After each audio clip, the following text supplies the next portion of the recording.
Првите луѓе на Европската Унија бараат старт на преговори со Македонија и Албанија. Во писмо што го испратија доцна попладнево до земјите членки на Европската Унија, сегашниот претседател на Европскиот совет Доналд Туск, новоименуваната претседателка на Европската комисија Урсула фон дер Лајен и претседателот на Европскиот парламент Давид Сасоли бараат отворање на пристапните преговори за членство во Европската Унија со Северна Македонија и Албанија. Подсетува дека земјите членки се заложија во јуни да се навратат на прашањето и да донесат суштинска одлука во октомври по ова прашање. Европската Унија стои пред стратешки избор. Одлуката за почеток на преговори со Северна Македонија и со Албанија е тест за способноста на Унијата да ги испорача своите ветувања и да гледа кон иднината. Писмото до земјите членки се осврнува на улогата која Унијата треба да ја одигра на глобалната сцена, како и во заштитата на сопствените интереси.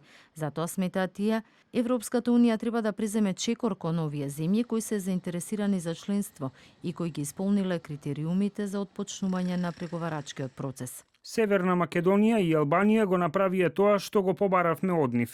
Исполнувањето бараше значаен напор од нивните граѓани, за кои европската перспектива е голем извор на мотивација и одлучност.